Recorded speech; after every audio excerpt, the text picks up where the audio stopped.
gravar a nossa aula. Então, nós estamos vendo o livro do Apocalipse de São João.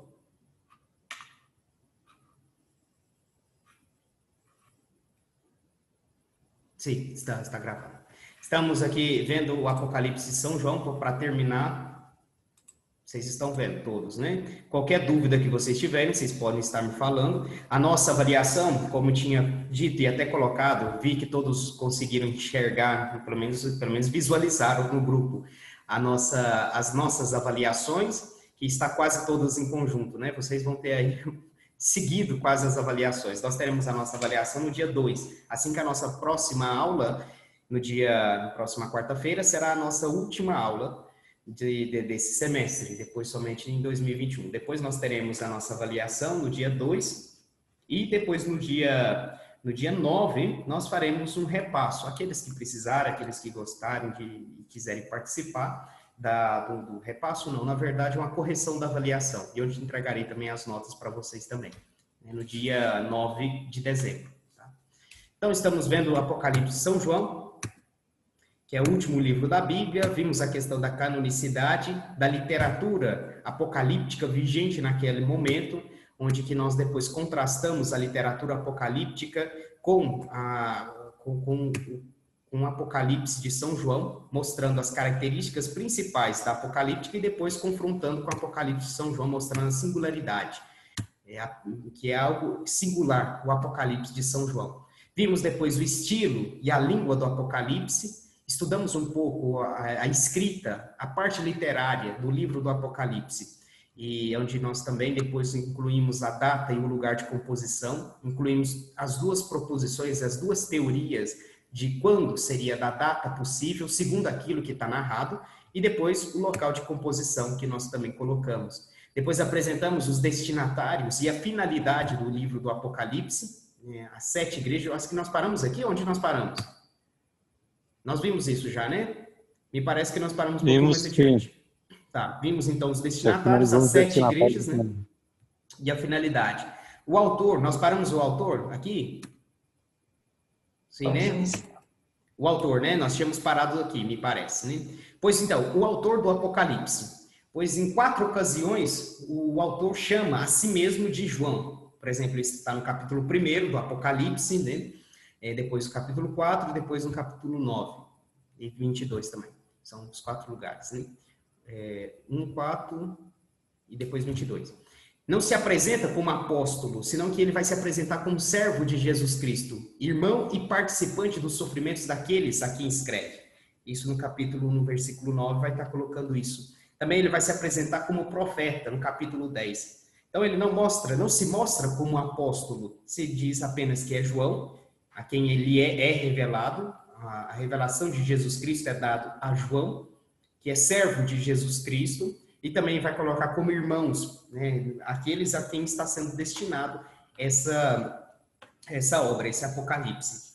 A tradição do século II, ele vai identificar já no século II que esse João, desse livro do Apocalipse, a qual fala o livro do Apocalipse, é o apóstolo filho de Zebedeu. Esse João vai identificar esse João como esse filho de Zebedeu.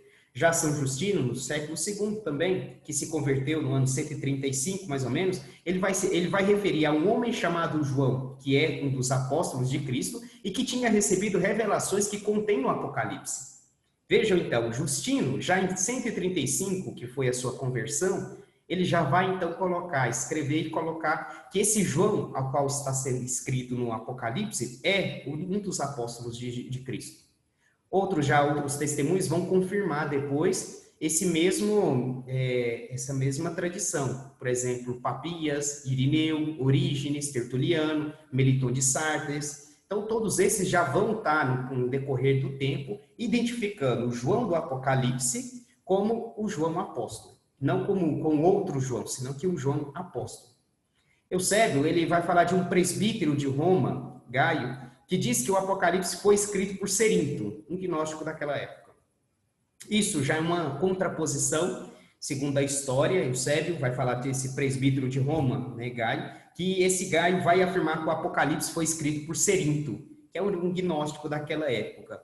Eusébio traz isso na sua História Eclesiástica. Eusébio é do século IV, mais ou menos. Entretanto, ele apenas cita essa outra teoria de que o Apocalipse foi escrito por Cerinto, que era um gnóstico daquela época. Mas não foi aceito e nem adepto, não teve nenhum resultado, nenhum autor que fosse adepto a essa teoria.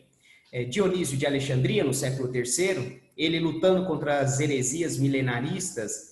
Que são essas heresias milenaristas? São aqueles que, utilizando o livro do Apocalipse, diz que teria 1000 anos, né, que iria vir, que iríamos ter esse mundo, e depois desses 1000 anos iria voltar Jesus Cristo, né? Depois de 1000 anos. Então tentava fixar uma data específica para mostrar a segunda vinda de Jesus. E sem contar que esses milenaristas também utilizavam outras maneiras, tinham outras formas gnósticas de uma vivência cristã, mas que era apenas uma heresia. São chamados de milenaristas simplesmente porque eles colocavam muita ênfase nisso, em 1000 anos que iríamos ter. Então, já Dionísio de Alexandria, ele vai lutar contra essas heresias e diz que o livro não deveria ser interpretado ao pé da letra e que provavelmente não teria sido escrito pelo apóstolo João. Esses, então, já são, na história, aquelas vozes contrárias àquelas que dizem que esse João é apóstolo. Então, nós temos o primeiro, que é o Gaio, que é lá o presbítero de Roma, vai falar que foi Cerinto que escreveu. Depois, Dionísio de Alexandria, do século III, que vai falar que foi outra pessoa que escreveu, que não foi João. Já no século IV, alguns padres, eles já vão, então, diante desse problema sobre o autor, da autenticidade de quem escreveu. Então, alguns padres eles vão reconhecer a canonicidade do Apocalipse. Por exemplo, Santo Atanásio, Basílio, Gregório de Nissa. Já outros já vão colocar uma certa reticências. Ou seja, não tem muita certeza. Por exemplo, Cirilo de Alexandria, São João Crisóstomo, Teodoreto. Todos esses, então, fica assim. Tem, de um lado, aqueles que confirmam e diz que é João apóstolo, do outro, alguns que colocam algumas reticências, duvidam da autoria de São João, apóstolo, como o escritor, como o autor do livro do Apocalipse. Né? Na atualidade, como que ficamos diante disso? Porque aqui foi apresentado, até na tradição da igreja, durante o decorrer dos séculos, foram apresentados as pessoas que são a favor e as pessoas que são em contra. Como que ficamos nisso? Atualmente, a maioria dos estudiosos são da opinião de que o Apocalipse, por ele ter sido escrito, né, pelo mesmo autor do quarto evangelho, considera que ele foi escrito pelo mesmo autor do quarto evangelho.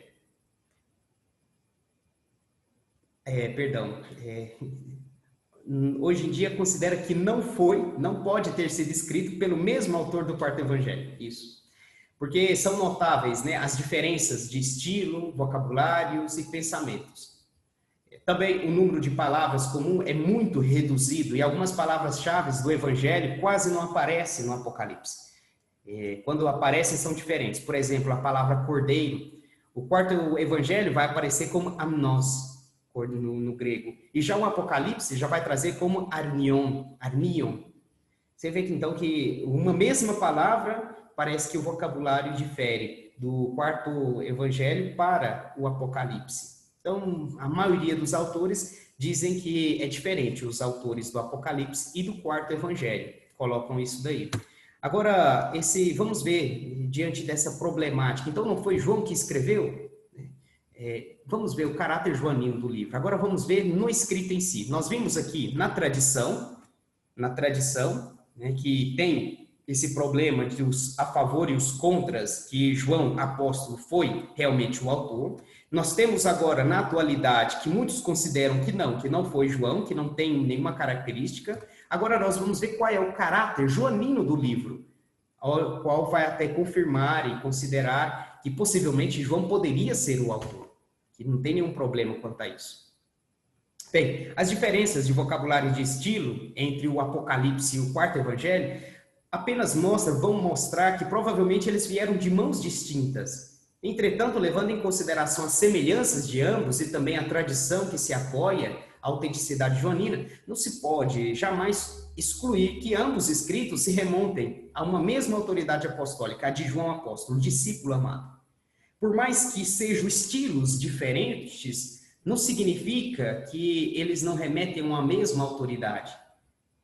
Na época, sabemos muito bem que os ensinamentos, né, dos apóstolos, eles eram copiados e recopilados e passados adiante. E às vezes eles não escreviam, quem escrevia era outros, tinha os copiadores, os copistas, chamados amanuenses, né, onde que eles iam escrevendo as coisas que iam escutando, os ensinamentos, a catequese dos apóstolos, colocavam por escrito para depois ir transmitindo a outras comunidades, etc.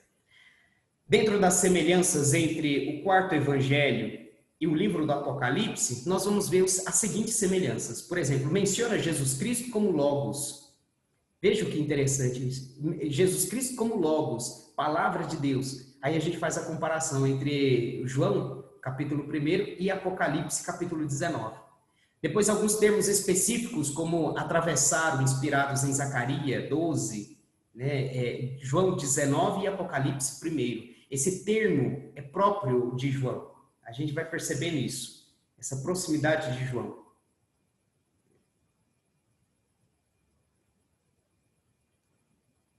Tá. Somente falando que eu verifiquei, vi agora a mensagem, tá ok, o Cleiton e o Rafael, se a internet ou se alguém de vocês a internet cair, pelo menos a gravação depois estará disponível para vocês, né? Então, voltando à questão das semelhanças entre o quarto evangelho e o Apocalipse, então nós vemos que atravessaram é um termo próprio de São João dentro do grego, a qual vai ser inspirado em Zacarias 12 e que João, no capítulo 19, vai trazer da mesma maneira que o Apocalipse, no capítulo 1. Esse termo, ele não aparece em nenhum outro lugar do Novo Testamento.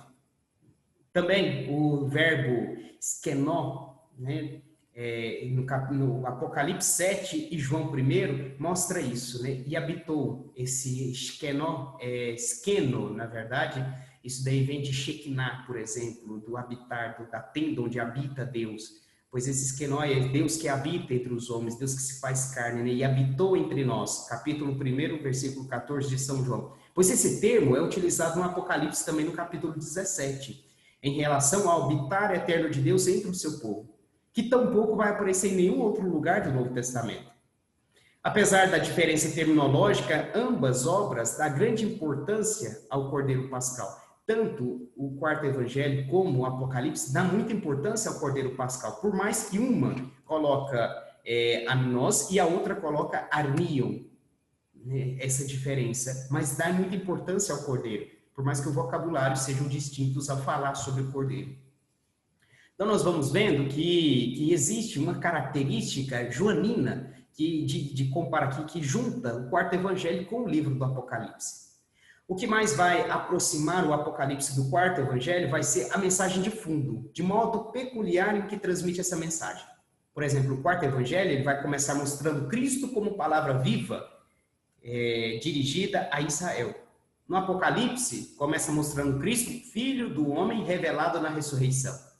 Ambas obras também vão mostrar entre a batalha entre os filhos das trevas e os filhos da luz. Também nas duas obras vai mostrar que o mundo celestial já começa a invadir o mundo terrestre. E o mundo terrestre tem acesso ao mundo celestial.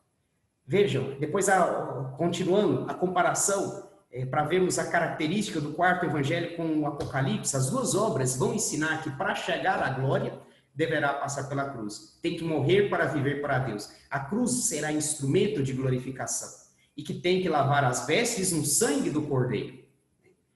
Vejam como a mensagem do quarto evangelho, ela se junta, se complementa e parece que é consorte com o Apocalipse.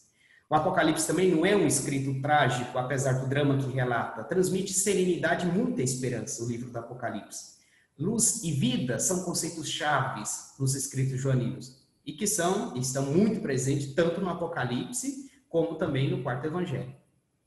Já no quarto evangelho também vai terminar com a aparição do ressuscitado a Pedro e aos apóstolos. E como termina o Apocalipse? Termina com a aparição da igreja, da humanidade resgatada pelo sangue e toda ela criada de novo à sua imagem. Então vejamos que tem as suas diferenças, né, onde que pode até colocar que o autor não é São João, né, apóstolo, mas também tem a sua semelhança entre o Apocalipse e o quarto evangelho. Tem uma característica de uma escola joanina. A maioria dos estudiosos hoje em dia, tentando conciliar a questão dos escritos joaninos, falam de uma escola joanina, onde que dessa escola, alguns autores que abordam os ensinamentos da doutrina de São João, eles colocam por escrito aqueles ensinamentos. Então, aqui, como eles colocam por escrito o ensinamento do seu mestre, São João, apóstolo, eles então não ousam colocar o nome deles. A autoria não é tanto aquele que escreve, senão que é aquele a qual transmite a revelação, aquele que transmite a mensagem em si. Esse é o autor, e por isso que coloca a sua autoria. Dentro agora do conteúdo, estrutura e teologia do Apocalipse, vemos então o conteúdo. Introdução e cartas a 7 igrejas. Assim começa o Apocalipse. Coloca com a palavra Apocalipsis. O Apocalipse começa com a palavra Apocalipsis de Jesus Cristo, ou seja, revelação. O que é Apocalipse? É revelação. Revelação de Jesus Cristo, que Deus comunicou para manifestar a seus servos o que irá suceder e que, enviando o seu anjo, deu a conhecer a seu servo João. Escreve a Éfeso, Esmirna, Pérgamo, Tiatira, Sardes, Filadélfia e Laodiceia. Essas são as 7 igrejas a qual vai escrevendo as coisas.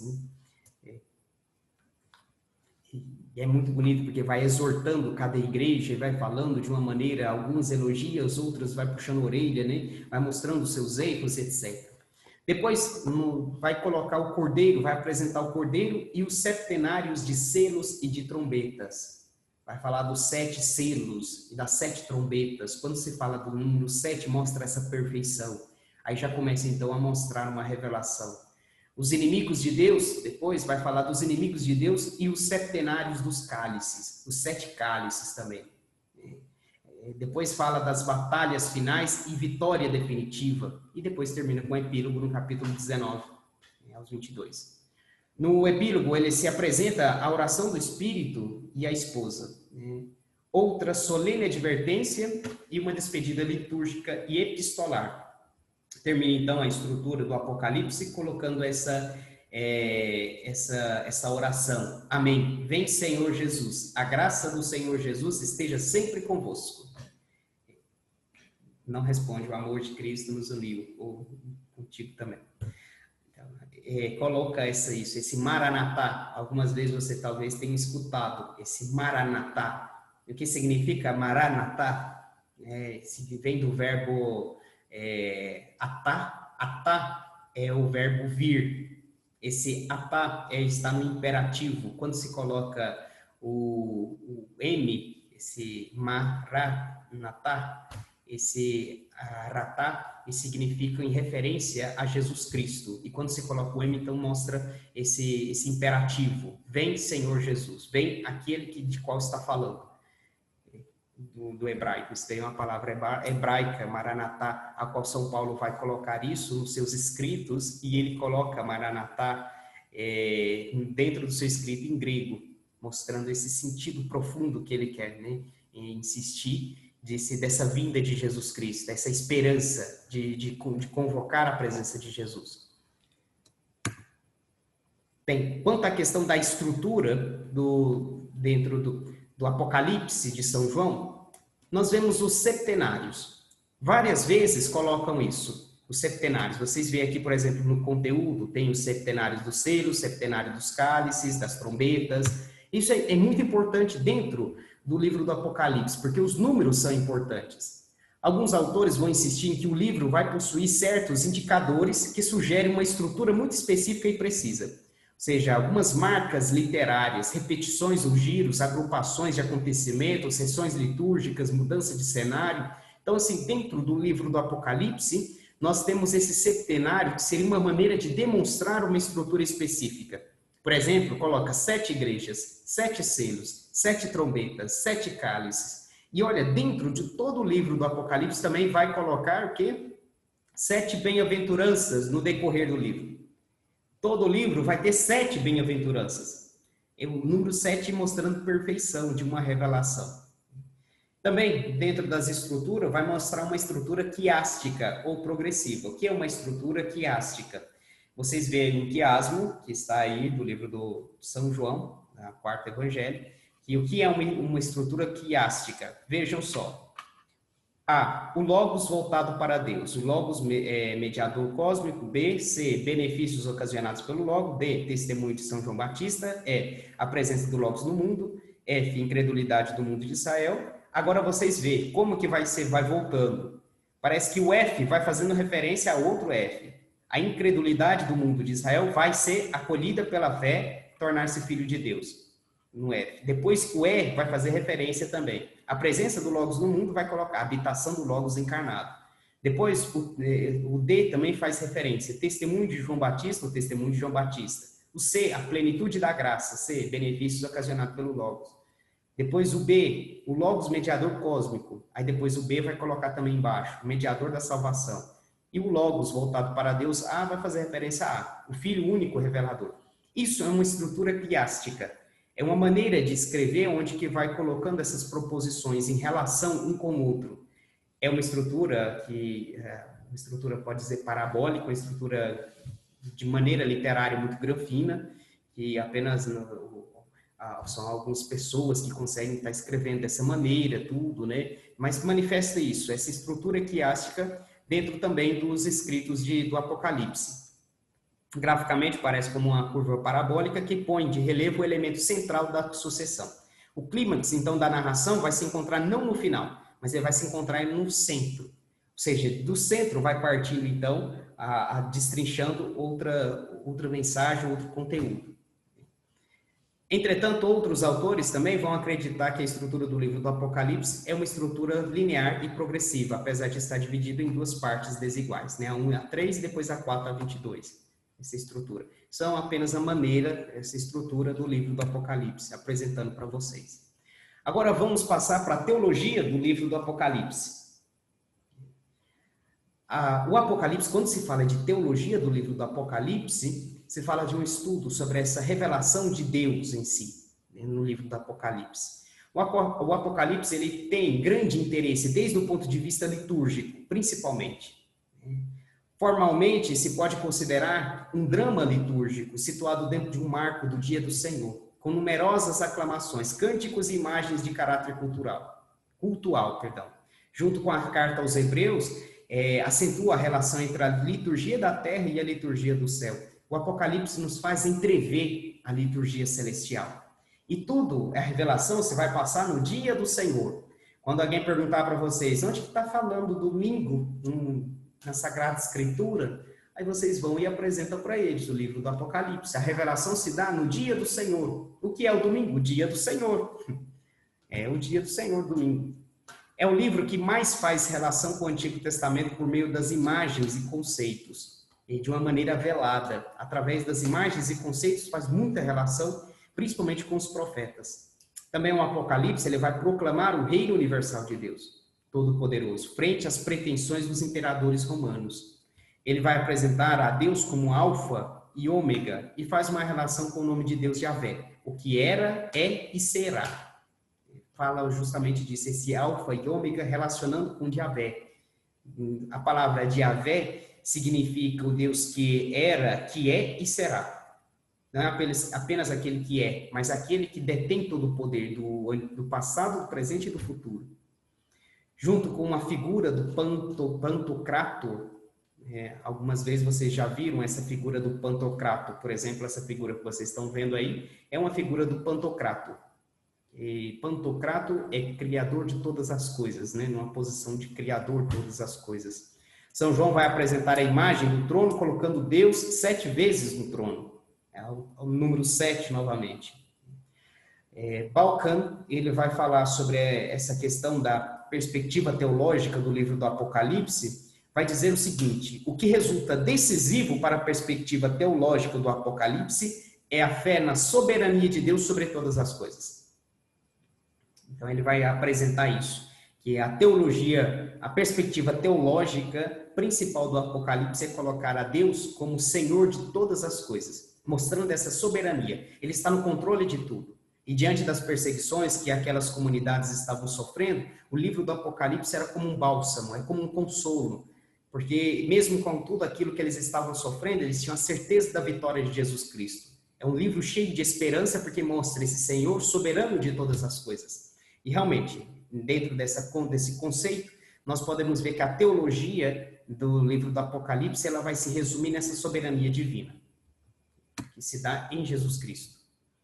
Agora, dentro da cristologia do Apocalipse, cristologia falando de Cristo, o reinado, segundo o Apocalipse, é de Deus e de seu Cristo. Coloca muito em relação. A teologia, falar de Deus, dentro do Apocalipse, é falar de Jesus Cristo também. A cristologia está muito unida. O Deus, a divindade, ela se manifesta em Jesus Cristo também. Lutero, ele considerou o livro do Apocalipse como sem importância. Ele não gostava muito do Apocalipse, não, já que tinha demasiadas imagens e não era profético nem apostólico e tampouco nos dá a conhecer a Cristo, segundo Lutero. Este era o principal critério para Lutero, porque dizia que nós não poderíamos conhecer a Jesus Cristo no Apocalipse. Entretanto, todo o Apocalipse se caracteriza pela presença triunfante de Jesus Cristo. Todo o Apocalipse fala de Jesus Cristo. E como que não? E como que não fala de Jesus? Enfim, Lutero não aceitava, dizia que era um livro sem importância, o livro do Apocalipse, porque era difícil de entender. Por meio de imagens, São João alude ao sacerdócio, túnica, a realeza, a faixa, a eternidade, o cabelo, a ciência e o poder, olhos e pés, a capacidade para reger toda a igreja, estrelas, e depois o mesmo Cristo se apresenta, não temas. Então vejam que é cheio de simbolismo o livro do Apocalipse, né? Que a túnica vai simbolizar o sacerdócio, a faixa que vai colocar é a realeza, a eternidade, o cabelo, nas descrições. Depois a ciência e o poder, os olhos e os pés, capacidade para reger as estrelas. Então, cheio de simbolismo o livro do Apocalipse. Uma vez cheguei para uma pessoa protestante, ao qual ele estava falando, que no livro do Apocalipse fala da Babilônia, a grande Babilônia, que é a igreja católica, que está lá em Roma, e sei lá mais o que, falado para mim.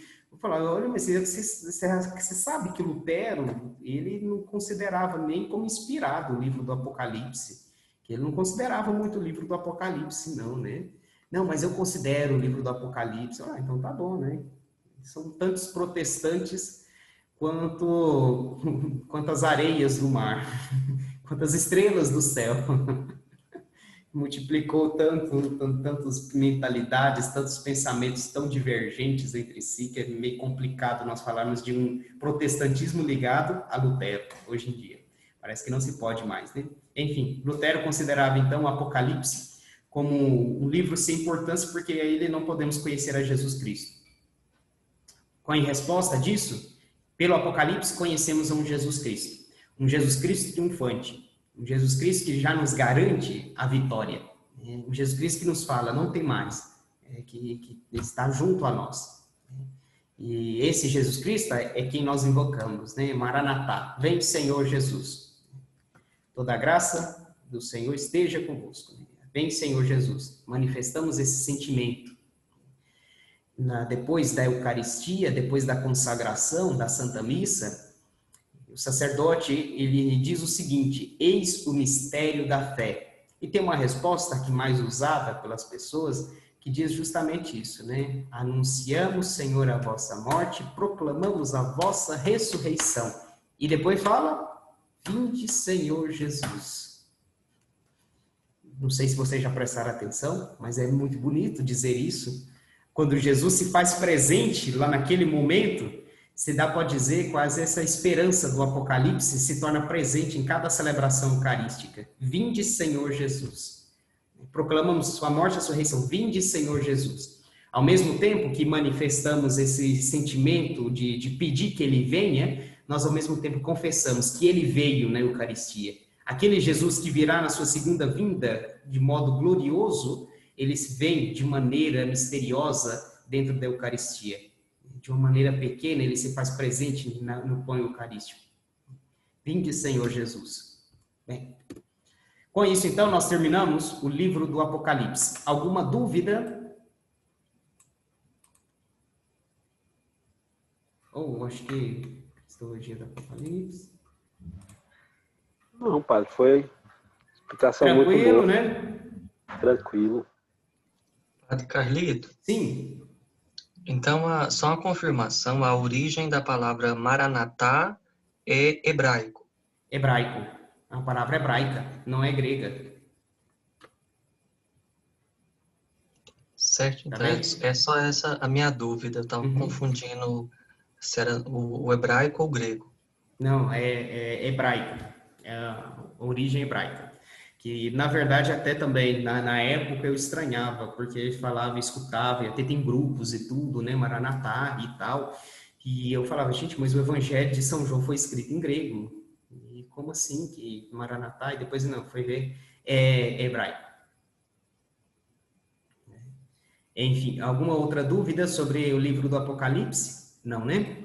Então vamos agora ver o livro.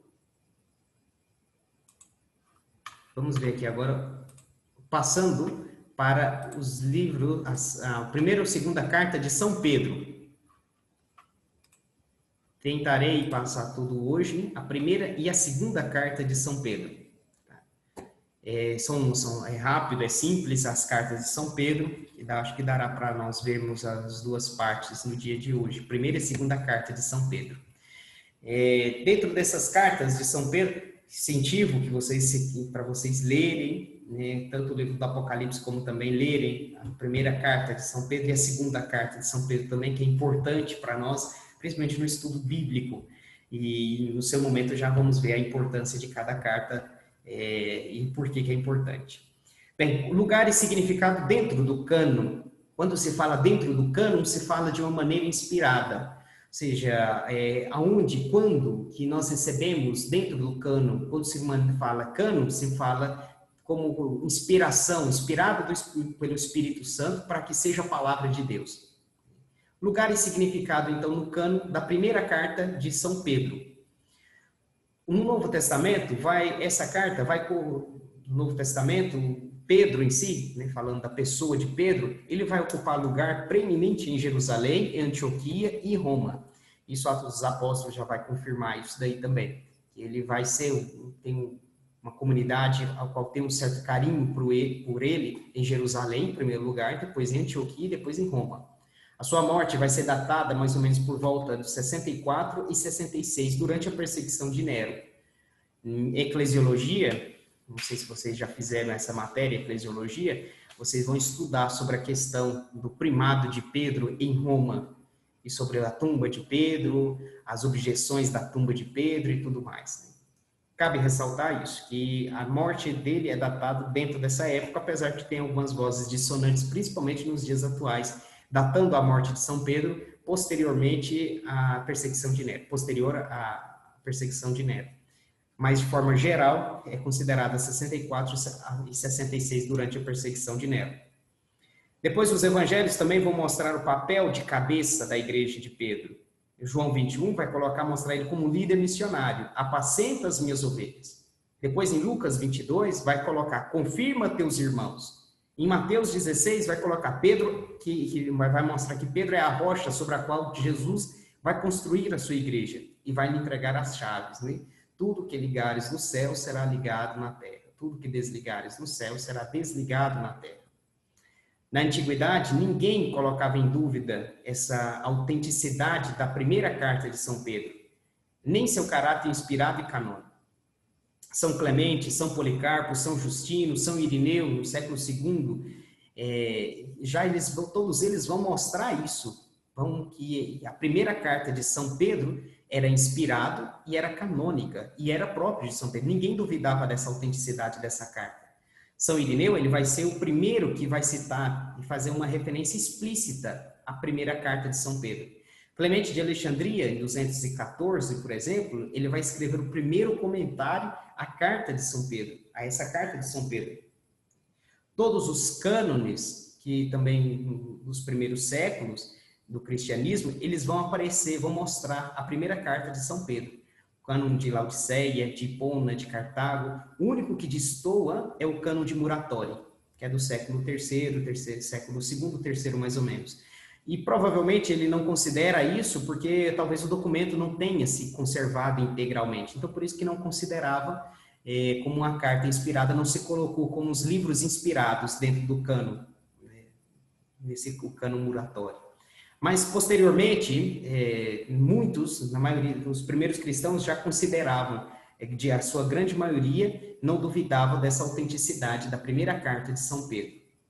Na atualidade, alguns estudiosos vão considerar essa primeira carta como um produto da literatura cristã do primeiro século, um subproduto do paulinismo. Alguns consideram assim, só que mais adiante nós vamos ver que isso daí é uma das heresias não, uma das proposições que não tem muita repercussão, das hipóteses que não tem base para estar colocando isso. São teorias. Parece que as pessoas gostam de fazer tantas teorias, pois é, uma delas coloca em referência a primeira carta de São Pedro, coloca em referência as cartas de São Paulo, em conjunto as cartas de São Paulo, né, dizendo que provém de um mesmo substrato. E apenas foi alguém que colocou e disse, todas são de Paulo, vamos colocar isso aqui de Pedro. E pronto, mas era de Paulo. Estilo e estrutura da carta de São Pedro. Segundo a tradição textual, o texto em si, a primeira carta de São Pedro está bem conservado. O texto mais antigo vai se encontrar no chamado Papiro Bodmer, que é o P72, famoso dentro dessa carta, das cartas petrinas. Provém do século III e contém um texto completo da primeira carta de São Pedro. Então, nós temos o texto original basado justamente no século III. O texto que nós temos hoje provavelmente, literalmente, provém do século III, muito próximo da época a qual foi escrito. A língua e estilo dessa primeira carta de São Pedro está escrito num bom grego, vocabulário rico, utiliza muitos termos próprios, por exemplo, irmandade, cristãos, né? Cristãos, vai recorrer à tradição bíblica, 2 vezes introduzindo, por exemplo, conforme disse as Escrituras, mostrando isso, que é essa ligação com o Antigo Testamento. E também, diante disso, vai perceber um certo semitismo, o semítico, ou seja, uma características dos judeus, principalmente nas alusões aos textos bíblicos. Mostra isso, essa ligação com o Antigo Testamento, com os judeus. O gênero literário dessa dessa primeira carta de São Pedro é próprio de uma carta. O gênero literário é uma epistolar, é uma carta com dedicatória e saudações finais. A repercussão da carta ela vai ser um pouco mais ampla que as de São Paulo, porque elas vão englobar várias províncias da Ásia Menor. Em princípio, o território ao qual está sendo destinado é um pouco mais rural que urbano. Isso manifesta um modo de escrever e também o conteúdo que está sendo escrito. Apesar do estilo epistolário, a carta parece ser quase como uma homilia para recém-batizados, que depois vai se converter numa carta de consolação. Já outros estudiosos vão pensar que fazia parte de uma liturgia batismal, essa primeira carta de São Pedro. Forma parenética, existe uma forma parenética dentro desses escritos que parece levar a crer que seria uma liturgia batismal, fazia parte. O que é uma forma parenética? Entre parênteses, vocês vão ver aí, né? São lista de vícios, virtudes, carismas. Essa forma parenética é fazer listas de coisas, de questões morais, de virtudes, de carismas. Isso leva a crer que possivelmente seria próprio de uma catequese batismal ou de uma homilia pré-batismal, né, de instrução às pessoas. Também tem a sua maneira litúrgica de apresentar o seu conteúdo. O caráter de hino, por exemplo, nelas vai se encontrar o credo cristológico, mostrando Jesus Cristo como Filho de Deus. A estrutura dessa primeira carta de São Pedro, ela se apresenta dessa maneira. Primeiro, uma saudação inicial, que vai incluir um hino introdutório de ação de graças. A palavra salvação aqui, ela é muito importante, ela é chave, porque ela vai ressoar os motivos da carta. O batismo, as tentações e as perseguições. Esses são os 3 motivos da primeira carta de São Pedro. Batismo, tentações e perseguições. Depois apresenta o corpo da carta. Começa convidando a buscar a santidade. Essa santidade, como deve ser?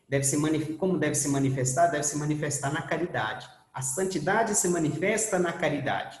Depois vai manifestar as obrigações dos cristãos na sociedade. E vai terminar, então, mostrando a atitude do cristão frente à perseguição e às contrariedades. Qual que é a atitude do cristão? Então, ele vai falar que o batismo, ele nos faz participar do mistério redentor de Cristo. E então, isso dá uma explicação. Por que que os cristãos são perseguidos? Porque Jesus Cristo é perseguido. Porque no batismo, nós nos identificamos com Jesus Cristo. E esse Jesus que sofreu antes de ressuscitar, pois nós também devemos sofrer para nós ressuscitarmos. Então, ele vai falar dentro dessa interpretação, ele vai falar, então, do valor espiritual do sofrimento. Valor espiritual do sofrimento. No final da carta, então, São Pedro exorta aos presbíteros e a todos os fiéis. Conclui a sua carta, no capítulo 5, que vai dirigir algumas saudações da igreja remitente e termina com as palavras de bênçãos. Nesse capítulo 5 também, ele vai dar algumas orientações para os presbíteros, importante para nós.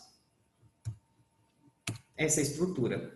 Questão do autor da primeira carta de São Pedro, né? Na saudação da carta, o autor ele vai se apresentar como Pedro, apóstolo de Jesus Cristo. Capítulo 1 já está colocando isso. E se refere a si mesmo como testemunha dos sofrimentos de Cristo. A tradição em si já entende que o autor foi realmente São Pedro. E além do mais, existe uma certa semelhança com os discursos de São Pedro com os Atos dos Apóstolos. Os discursos de São Pedro nos Atos dos Apóstolos com a primeira Pedro. Algumas considerações vão colocar em dúvida essa autoria. Por exemplo, o primeiro é estilo e a língua, que seriam demasiado cultos para alguém que fosse um pescador da Galileia. E alguns até consideram que quem escreveu foi Silvano, outros amanuenses. Amanuenses significa aqueles copiladores, aquelas pessoas que copiam, copiadores. Um vai ditando, o outro vai colocando por escrito. Possivelmente poderia ser assim, mas Pedro era o autor daquele conteúdo, por mais que tivesse outra pessoa redatando. Depois também alguns vão dizer que apresenta temas muito típicos de São Paulo. Por exemplo, a morte de Jesus expia os pecados e realiza a justiça, a participação dos sofrimentos de Cristo. Alguns até vão duvidar da autoria de Pedro e vão colocar a primeira carta de São Pedro em dependência de São Paulo. Como eu dizia para vocês, né? Que alguns vão colocar isso como o conteúdo tem uma certa semelhança com o epistolário paulino, então alguns vão considerar a primeira carta de São Pedro em consonância com as cartas de São Paulo.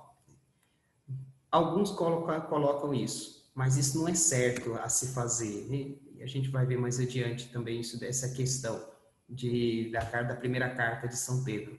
Naquela época, pela consciência que se tinha, jamais iriam fazer algo assim.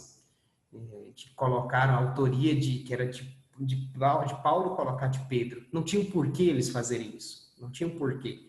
O conteúdo era parecido, mas lógico, naquela época, claro, deveria ser parecido. Isso mostra apenas uma certa semelhança, uma certa unidade de ensinamento na igreja em si. Mostra essa unidade. Não se mostra que é a mesma pessoa que escreve. No capítulo 4 da primeira carta de São Pedro, fala da difícil situação de prova. E depois, no capítulo 5, vai falar da experiência de sofrimento que vai sugerir uma perseguição universal que possivelmente não teria no tempo de Pedro. Essa perseguição. Mas também isso não parece ser muito certo.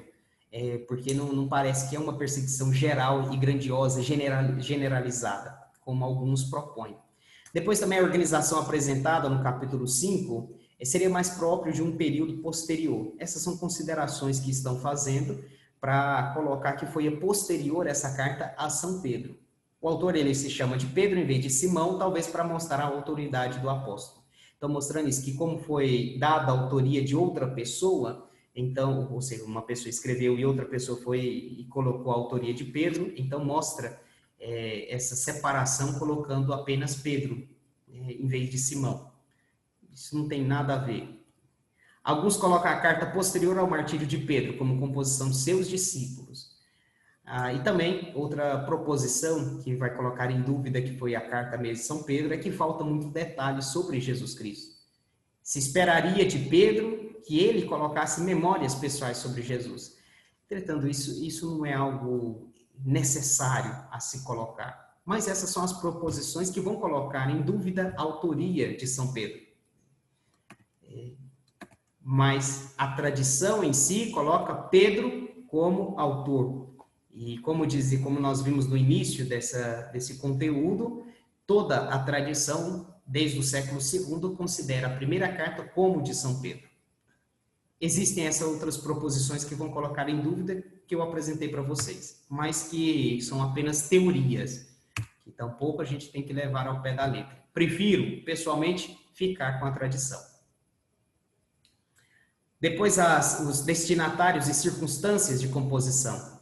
Primeiro, a localização geográfica. A carta está dirigida a um certo conjunto de comunidades que viviam em diversas regiões da Ásia Menor. Ponto, Galácia, Capadócia, Ásia e Bitínia. Era, naquela época, uma região muito cristianizada. Não se sabe se Pedro conhecia pessoalmente aquela região, mas ele escreve a essa região. A composição étnica e social dos destinatários, esses eram pessoas de condições diversas, livres, escravos, esposas, maridos, líderes, né?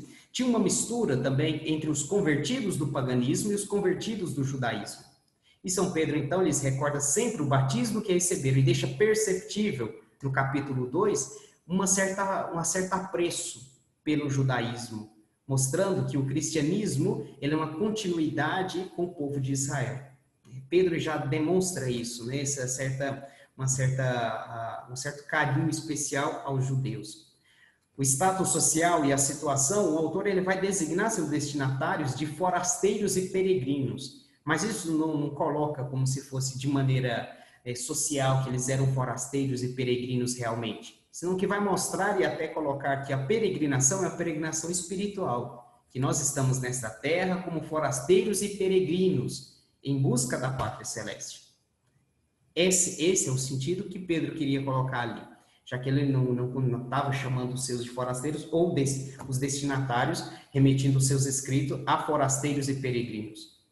Depois, as circunstâncias, a motivação da carta foram as perseguições e também as hostilidades aludidas, né? Fala das calúnias, injúrias, insultos, e São Pedro ele afirma estar num incêndio de sofrimento. Coloca isso, essa figura de incêndio de sofrimento. Não parece ser que isso fosse a perseguição de Nero, nem de Trajano e tampouco de Domiciano, que eram épocas posteriores a Pedro. Parece ser uma certa polarização social e um conflito local, né, desorganizado de caráter até não oficial, que provinha de um ambiente pagão.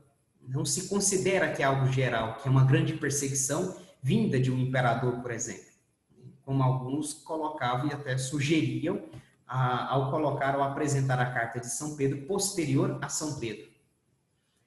Dentro dos seus escritos não manifesta que existe uma perseguição generalizada, parece ser algo mais local. O principal objetivo da carta parece ser consolar e exortar os cristãos a manter-se firmes em meio a essas dificuldades. Vamos ver agora a data e o lugar de composição dessa carta. A carta de São Paulo aos Romanos, escrita no inverno de 57, 58, vamos ver isso daí no próximo semestre, a carta de São Paulo aos Romanos, ela não menciona Pedro, o que supõe que ainda Pedro não estava em Roma.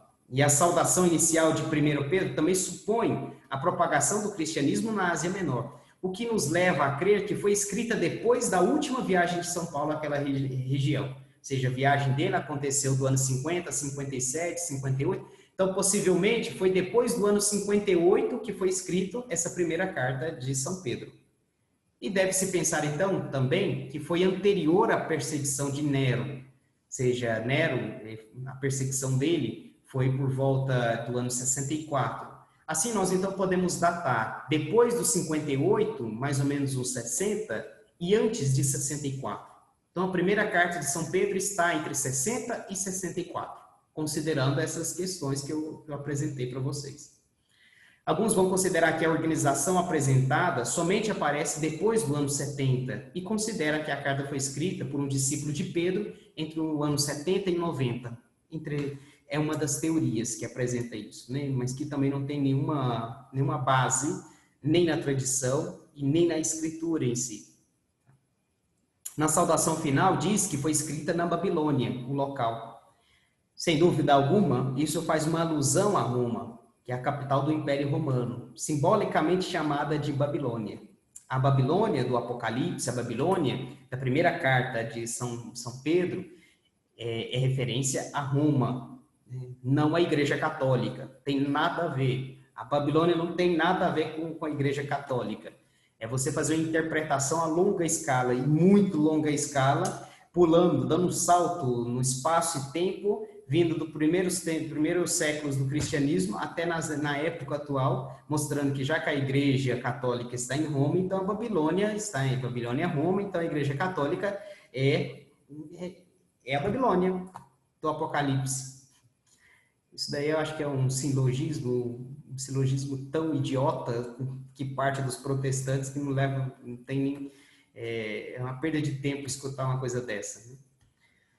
Sobre o local onde enterraram Pedro, a tradição de Clemente já vai citar o local em Roma. Como dizia para vocês, em eclesiologia vocês vão estudar um pouco sobre isso, né? Sobre o corpo, os restos de São Pedro, onde estão e como que encontre todos os estudos possíveis, né? Mas Clemente Romano, ele vai falar que Pedro foi enterrado e está em Roma.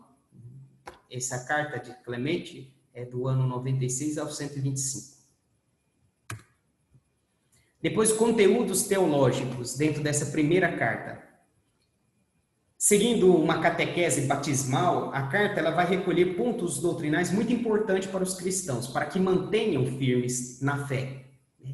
Vai recordar a doutrina trinitária, por exemplo, onde que mostra a divindade de Jesus Cristo com o título Kyrios. Kyrios significa Senhor, mas não é um Senhor qualquer. Na Septuaginta, por exemplo, que é a tradução do hebreu para o grego, quando traduz Javé, vai traduzir Javé por Kyrios. E quando então São João, São Pedro, os escritores do Novo Testamento, quando chama Jesus de Kyrios, faz referências ao Javé do Antigo Testamento, mostrando a sua divindade. Então, na carta de São Pedro, ele vai mostrar essa divindade, né, de Jesus Cristo através desse título de Kyrios. E também mostra a sua obra redentora, paixão, morte e ressurreição, essa obra redentora que nos alcança a salvação para todos os homens. No batismo, nós somos incorporados a Cristo e nós participamos de seus sofrimentos e de sua glória. A igreja, ela não vai aparecer nomeada, não se nomeia igreja em si, mas está constantemente presente essa ideia de igreja. Por exemplo, nessa primeira carta de São Pedro, ele fala dos cristãos como pedras vivas de um edifício espiritual. Pedras vivas, cuja pedra fundamental é Jesus Cristo. Também ele vai falar do novo povo sacerdotal. Ele vai colocar Jesus como pastor supremo. E também apresenta os presbíteros que devem dirigir as almas com desinteresse pessoal e amor. Apresentando, como falei para vocês no capítulo 5, alguns conselhos aos presbíteros, né, com carinho, com amor, com desinteresse pessoal, né, não com avareza, não com ambição, para servir o povo de Deus. Dirigir as almas com amor. Também manifesta a esperança na vida futura e que essa esperança vai se tornar um estímulo para os peregrinos na terra. Qual que é a nossa motivação aqui? Qual que é a nossa alegria? Qual que é a nossa esperança? A nossa esperança não é ganhar na Mega Sena.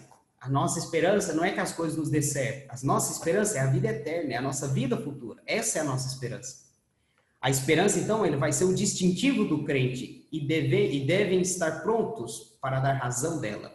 No capítulo 3, no versículo 15, da primeira carta de São Pedro, ele vai falar o seguinte, né? Dar razão da vossa esperança. Dar razão da vossa esperança. Manifesta isso, né? A atitude do cristão de tentar explicar a nossa fé de tal maneira que nós devemos dar razão daquilo que nós cremos. E que é possível nós darmos razão daquilo que nós cremos.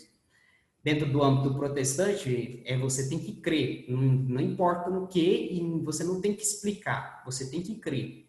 Já no âmbito católico, à luz dessa carta, da primeira carta de São Pedro, nós somos chamados, Deus nos deu uma razão, uma capacidade para que nós, com a nossa inteligência, compreendamos mais aquilo que nos é revelado, aquilo que nos é proposto, aquilo que nós cremos, para que dessa maneira nós possamos crer e também evangelizar com a nossa vida. Quando se vive de maneira com a fé, uma fé cega, quando se vive de uma maneira apenas fideísta, com a fé, simplesmente isso, a fé falou, eu faço e pronto, acabou, se cumpre, e é louvável que se faça isso. Agora, quando você vive aquela fé de maneira onde que você colabora, você participa, e onde que você, com sua razão, você tenta compreender, sabendo que não vai abarcar completamente aquilo que é revelado, mas que você colabora também tentando, né, aceitar aquilo que o Senhor nos propõe, mas vendo que não é algo ilógico, então se vive com mais prazer a fé que nos é proposto. Não é contra, jamais, a razão e a fé. Dar razão da esperança, da nossa esperança. Também as verdades da fé faz parte das exortações do apóstolo aos cristãos em geral e aos grupos particulares. Depois também, de início ao fim dessa primeira carta de São Pedro, vai dominar a identificação e a exortação aos cristãos como membros da casa ou família de Deus. Coloca isso, mostra os cristãos como da família de Deus. E a casa, dentro do ambiente semítico, dentro da Sagrada Escritura, é muito importante, porque a casa, ela vai se referir a Deus como o Pai. Quem é o Senhor da casa é Deus. Ele vai mostrar, e quem é o Senhor de uma casa é o Pai. E ao mesmo tempo é o Rei e é protetor. Então mostra, dentro dessa característica de falar que nós somos da família de Deus, mostra que Ele é Pai, que Ele é nosso Rei e que Ele é protetor. Dentro das perseguições, ele manifesta que o sofrimento é uma benção. E fala também da alegria do sofrimento. São Pedro vai falar da alegria do sofrimento. Isso está muito unido ao livro do Atos dos Apóstolos, não sei se vocês lembram, quando Pedro e São João, eles são flagelados e depois eles saem alegres, porque se acharam dignos de sofrer por Jesus Cristo. Saem felizes, porque eles sofreram por Jesus Cristo. Estava lendo um dia desses um comentário sobre a vida dos cristãos na atualidade, onde que as pessoas estão colocando, onde que quem escreveu, que não me lembro o nome direito da pessoa, ele coloca justamente isso, que o que os cristãos perderam na atualidade é a alegria no sofrimento. Perderam da alegria no sofrimento, porque a gente talvez tenta fazer com que a nossa espiritualidade, a nossa oração, seja implorar a Deus cada vez mais, seja um pedir ao Senhor, uma petição tremenda e exigente para que Deus nos tire o sofrimento, que nos tire os problemas, que nos tire tudo. E aí esse autor colocava isso, né? A alegria do sofrimento, que às vezes a nossa oração não tem que ser, Senhor, afaste de mim esse cálice, né? Mas a oração tem que ser, me dá-me alegria, alegria de sofrer por ti, alegria no sofrimento. Não é o Senhor que afasta de mim o problema, a dificuldade, o sofrimento, mas me dê alegria de sofrer, alegria de estar sofrendo e de encontrar sentido no meu sofrimento, um sentido redentor, salvífico, um sentido de purificação, que é importante isso. Bem, depois também o batismo, que é também um tema recorrente na primeira carta de São Pedro, vai mostrar vida nova, um novo nascimento. E mostra também o batismo como uma libertação da escravidão do pecado. Mostra a salvação de Noé, cita Noé como tipo de batismo. Isso vai ser a única vez que utiliza explicitamente a palavra batismo. No capítulo 3, versículo 21, falando de Noé e falando do novo batismo que nós recebemos pela nossa fé em Jesus Cristo. Questões particulares da primeira carta de São Pedro, vou passar rapidamente isso aqui para vocês, depois eu colocarei à disposição também. As questões particulares, primeiro vai apresentar a igreja como povo sacerdotal. Depois de animar os leitores na vida nova, como pedras vivas, sejam conscientes de que formam parte de um edifício espiritual da igreja, construído por Cristo, a pedra angular. Mostra então que os crentes formam o verdadeiro Israel, verdadeiro povo de Deus, a linhagem escolhida. Todos os cristãos, mediante o batismo, vão participar do sacerdócio de Cristo. E aí coloca até a base do sacerdócio comum dos fiéis, tem a primeira carta de São Pedro. Depois também fala da descida de Cristo aos infernos, a universalidade da redenção. Cristo, ele baixa a proclamar sua vitória sobre as forças do mal e a libertar os justos. Também mostra uma expectativa da parousia. O fim de todas as coisas está próximo, vai colocar isso. E vai mostrar que com a encarnação já se começam os últimos tempos e que vai se estender até o fim do mundo e o juízo final. Diante de um fim iminente, São Pedro ele vai exortar a oração, a caridade e a hospitalidade. Não se sabe quando, né?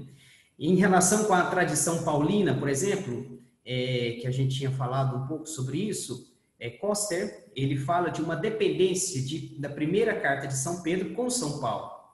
Por mais que pareça, entretanto, em resposta, por mais que pareça, não significa que está em dependência. Existem semelhanças, como algumas expressões, por exemplo, em Cristo, liberdade, carisma, sofrimento de Cristo, mas também tem muitas diferenças significativas. Por exemplo, a primeira carta de São Pedro fala de justificação, mas não fala pela fé. Isso é próprio de Paulo. Não existe tensão entre fé e obras, que isso está claro nas cartas de São Paulo. Além do mais, a pregação apostólica, eles estão em comum acordo, com a mesma linha de pensamento. E por isso as semelhanças.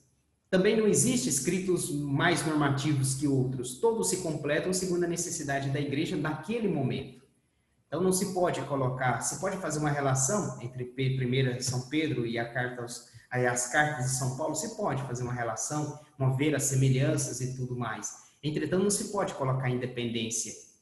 Isso não tem nenhuma base na tradição da igreja, não tem nenhuma base em nenhum outros escritos, mostrando essa dependência de Pedro, da primeira de Pedro, com as outras cartas paulinas. Não se tem isso. São apenas teorias. Como dizia, os estudiosos, eles gostam de fazer muitas teorias, né?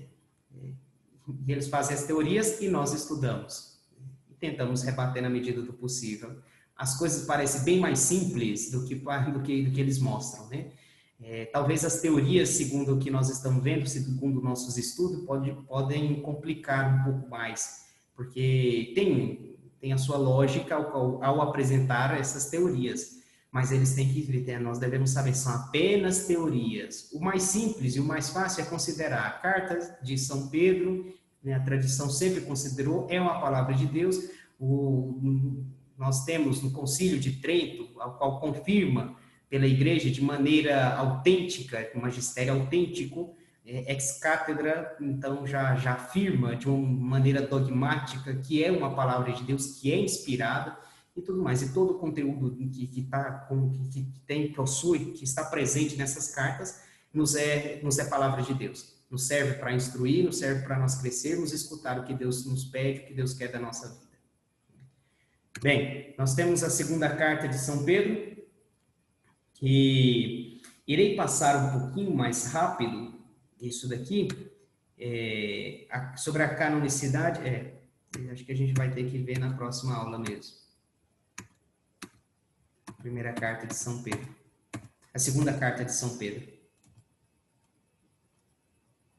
Bem, nós vemos isso daqui um pouquinho mais rápido na próxima aula, na nossa última aula na semana que vem, juntamente com a carta de São Judas e de São Tiago. Né?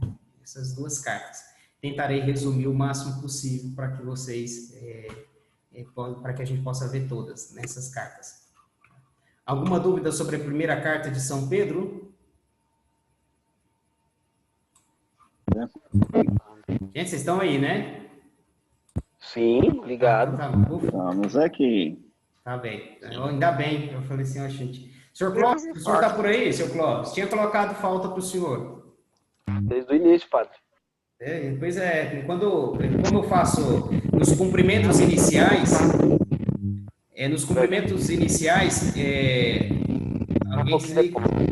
alguém desliga o microfone aí para nós?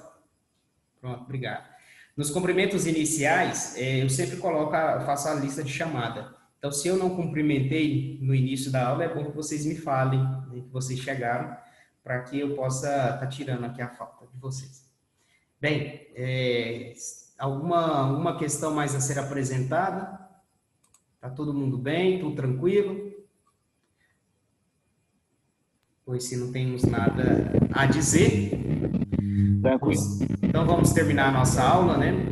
Eu acho que nós iniciamos sem rezar, né? Que povo pagão, meu Deus do céu. Não rezaram no início, que vergonha. Por isso que não deu para a gente ver tudo, porque quando dá para rezar, dá para ver até o tudinho. Tá bom, vamos pelo menos agradecer ao Senhor, né? Que Ele não leve em consideração as nossas faltas e os nossos esquecimentos, para que, através do nosso esforço, através das nossas limitações, através até dos nossos defeitos, Deus seja louvado também. Em nome do Pai, do Filho e do Espírito Santo. Amém. Glória ao Pai, ao Filho e ao Espírito Santo. Como era, né? Amém. O Senhor esteja convosco. Ele Está no meio de nós. Abençoe-vos o Deus Todo-Poderoso, Pai, Filho e Espírito Santo. Amém. Amém. Amém. Muito obrigado por tudo. E que vocês tenham uma boa noite, um bom final de semana e até a próxima semana, se Deus quiser. Amém. Obrigado, Padre. Sua bênção. Até mais, fique com Deus.